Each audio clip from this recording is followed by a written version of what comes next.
This is for the creators. Sounding nice.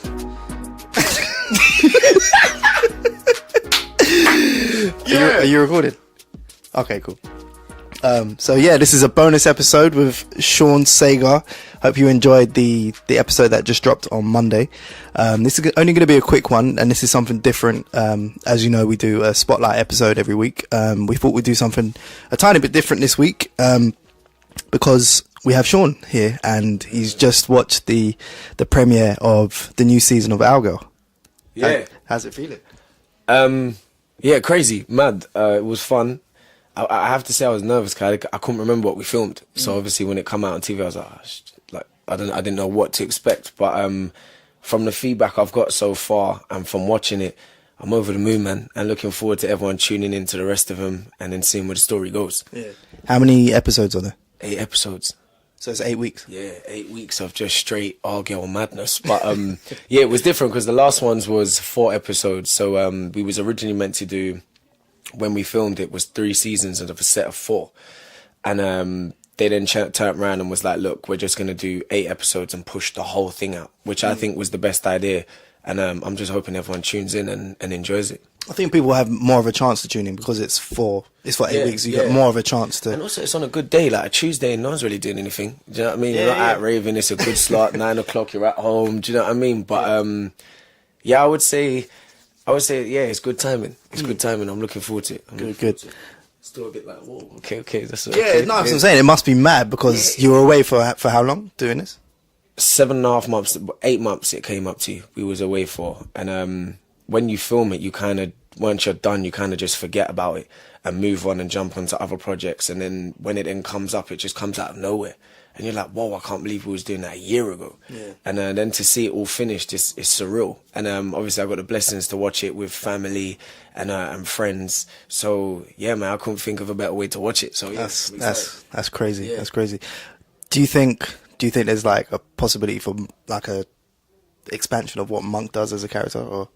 Oh yeah, there's a big expansion. I think we need to make Our Boy and just focus it straight on me. Do you get what I'm saying? Michelle can just done what she's done now. She's done a lot. We can forget about that. But no, I think over the next duration, there's a lot where my character now opens up, and you find out a lot about him and what's going on in his life. And yeah, I'm looking forward to it. And shout out to Simon Lennon as well, who played Brains, who's absolutely smashed it and killed it.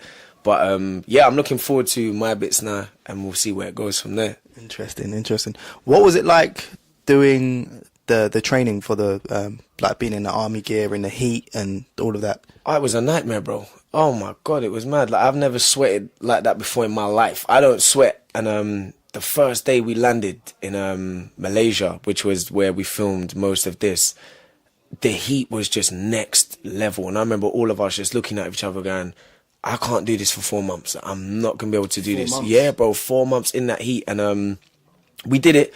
We all stayed together. We all stayed as a team. Everyone kind of pushed each other. I made sure that everyone, if you was having your moments, you just kind of got left alone. Because we was all such a big family that sometimes you forget that people need their space professionally. Right. And so we had that understanding on a professional level where it was like, okay, cool, I'm not going to come and try and terrorize you and banter with you because I know you're trying to get in your zone. Because of the heat and how it made you feel, you just had to allow people to have their space. But we got through it. It was hard, but we did it in the end. It was all right. So what was your favourite filming location? The football pitch. So, yeah, you know what it is, you know me. As soon as I heard we were playing football, I must have read the script and it was like, yeah, Monk passes the ball. I was like, someone about to get this one. Well, did they know that about you? No, they didn't have a clue. Interesting. Well, the writer, Tony Grounds, he knew I love football. He knows I play it a lot.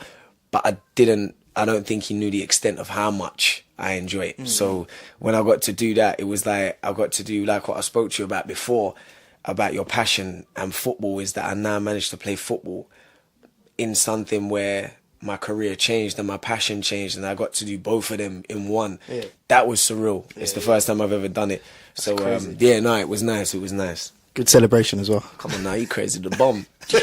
Oh, my hat. Oh my god, my hair. Look at the hair, it's crazy. But yeah, no, it was fun. So yeah, I'm looking forward to it. So how do you prepare for a role like that? Like, are you always like in that role? Because it's like 8 months. You're not going to be. Well, I'm assuming you're not going to be in that role the whole time. How do you get into it? I think a lot of Monk was, I brought a lot of me to it. It wasn't as deep as me having to go and like focus and like that, but there's parts that's coming up where I had to kind of step away from everyone and get in my own zone, just because there's emotional parts that I just couldn't be having jokes on set and get lost in it. So I had to kind of take myself away and focus. And so I think when you're away for that long, it's just more knowing. I've done a season before, so I know Monk. I know how he is, how he reacts. So it was easier to film it now. Whereas when I jumped on the first season, it was like, I know I've booked this role, but I'm not too sure how they might want exact moments with emotion and whatnot. But I think as you go along, you become that person, and it's weird. And there was moments on set where I felt that I was kind of acting more like him than I was me, which was weird. That must have been mad. Yeah, which is weird. And you kind of sit back and like, why am I saying that? Like, what am I doing? But it just happens because you're doing it for so long. You just can't help it. And but luckily, as I said, Monk was a lot of me. I would say 90% was me, my energy, and how I would be if I joined the army with the stuff that, which comes out soon, with the stuff that now comes out. How would I be towards that? And I think that's what kind of helped me get through the 4 months. And it wasn't as deep as what it could be. Right. How did you get the role in the first place? Like, in terms of the audition process? So, I must have done a play a few years ago called Antigone. And my agent at the time brought along a casting director called Wayne Lynch. And I remember coming off the show, and it was the same sort of comedy part. I was playing a sentry, an army person, and I was the comedian in it. And he turned around and went, one day I'm going to get you in something. I was just like, you hear so many promises that you just have to kind of take it with a pinch of salt. So I left it, and then a year later, I got a phone call from my agent going, there's this job called OurGirl, coming up. And funny enough, it was a workshop. And I remember my ex-girlfriend at the time was like, you should go in for it. And I was like, no, I'm not going. I'm not going to a workshop, which was quite...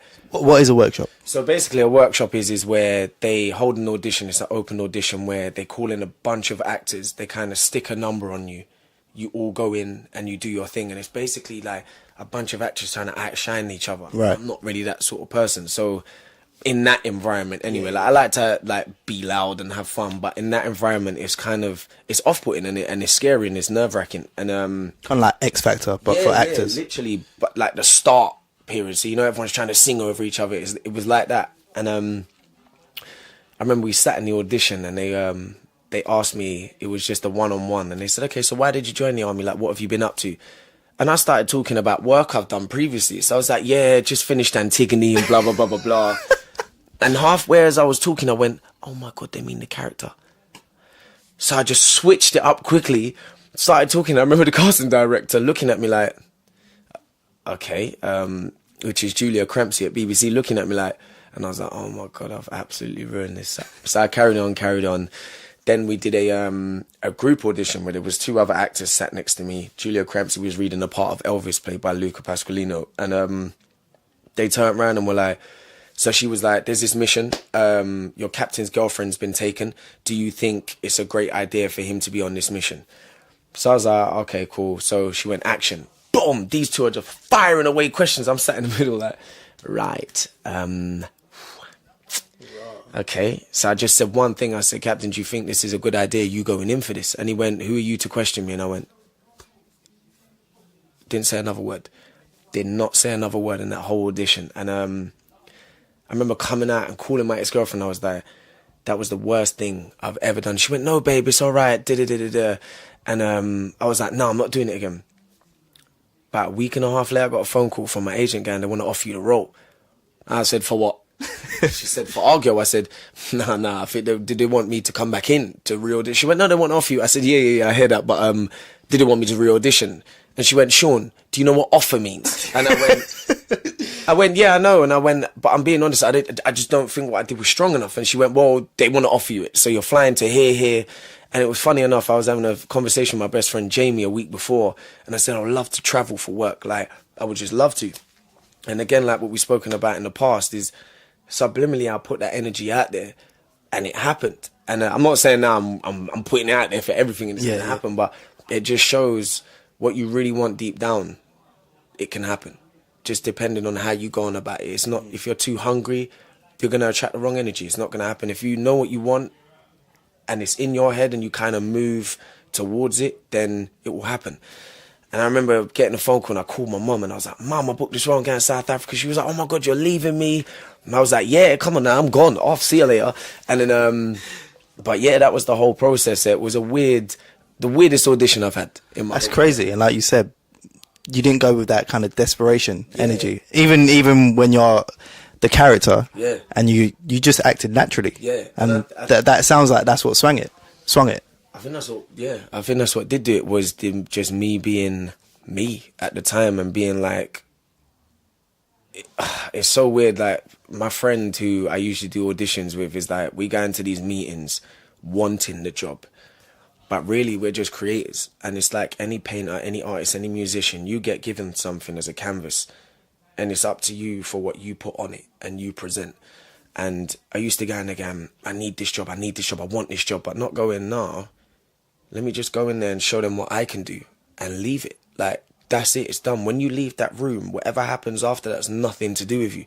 And I'm still learning that now, but I kind of, with this audition, I think that's what kind of kicked off. Where I was just like, I don't want to be I was just like, oh, all right, workshop, let's go. And it's now been the best experience of my life. So again, don't take things for granted that you get offered, because I know there's many actors out there that would have loved to have been offered that opportunity. So who am I to neglect that and not appreciate it? And I didn't at the time because I was naive, I was stupid. But as I've gone through that now, I'm like, I'm never having that approach with anything again. Right. I'm going to go in for everything. Even if I don't think it's right, I'm going to go in and try and enjoy it. Do you know what I mean? So, yeah, that's how Our Girl come about, boy. That's insane. That's insane. It's probably like opportunity wrapped up in something that you didn't think it would be in. Yeah, and it was a perfect example of, you just don't know what can happen.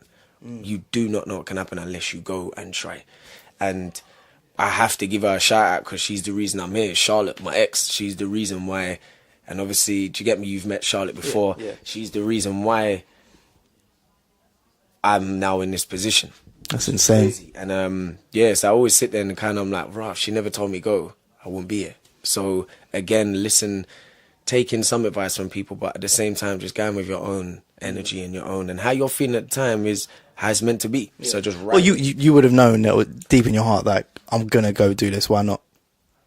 Yeah. When she was saying it, I was like, no. And then when she said, what else have you got to do? You're not gonna do anything else. And I went, yeah, you're right.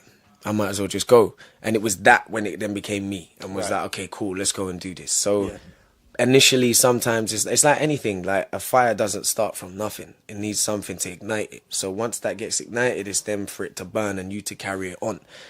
That's quite crazy. That's a nice little saying there. But yeah, and I think that's what it is just making sure you're always fueling your energy and making sure it's going where you want it to be and not getting too crazy, but controlled. Absolutely. Yeah. That's a good story, man. That's a good. It's always good. It's always good. It's mad.